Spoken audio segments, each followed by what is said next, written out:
Bonjour à tous, aujourd'hui petit tour en Corvette C7 à la découverte d'un nouveau système high-tech embarqué. Focus ensuite sur les nouveaux taxis londoniens Nissan et pour finir une vidéo amusante Audi. Avant cela, voici le palmarès des voitures les plus vendues en France en 2013.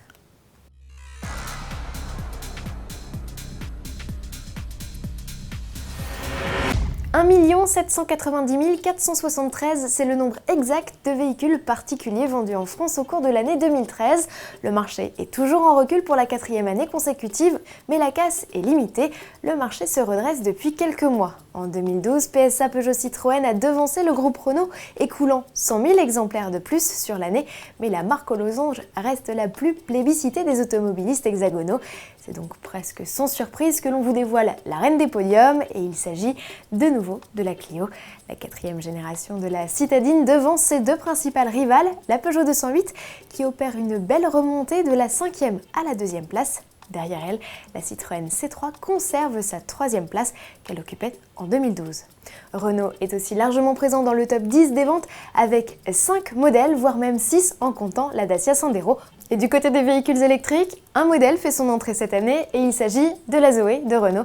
Elle est 84e avec 5511 ventes. Événement à Las Vegas ce mercredi 7 janvier puisque s'ouvre la grande messe de l'électronique, un événement de plus en plus prisé par les constructeurs automobiles qui en profitent pour dévoiler leurs voitures ultra connectées. Du côté de chez Chevrolet, le salon est l'occasion de présenter un système de télémétrie embarqué pour la Corvette C7, capable à la fois d'enregistrer les performances, mais également via une petite caméra logée derrière le pare-brise, un parcours. Ce système, aujourd'hui disponible via des sociétés annexes, sera ici directement proposé dès la fin de l'année dans le catalogue d'options du constructeur. Vitesse, jet encaissé, rapport enclenché ou trajectoire seront autant d'infos à piocher sur la carte mémoire pour améliorer ses temps autour ou sa technique de pilotage.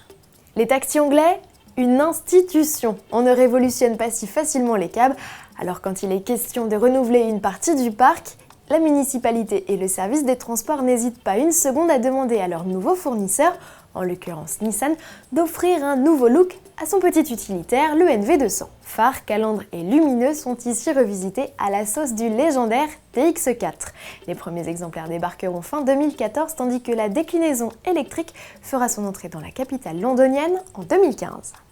La saison 2013 de DTM est finie, vive la saison 2014, le championnat ne débutera qu'en mai et pourtant Audi assure déjà la promotion de la prochaine édition du championnat allemand de voitures de tourisme avec une vidéo de 2 de ses pilotes. Matthias Ekstrom et Timo Scheider vont s'essayer au stationnement parallèle, un défi qu'ils voulaient tenter après avoir vu la performance de Ronnie, un expert en la matière. Alors pour limiter la casse, c'est entre des piles de carton qu'ils ont tenté la manœuvre et il valait mieux. Nos deux as du volant ont encore un peu de boulot. Question créneau, en revanche pour les bêtises, là c'est carton plat. À demain.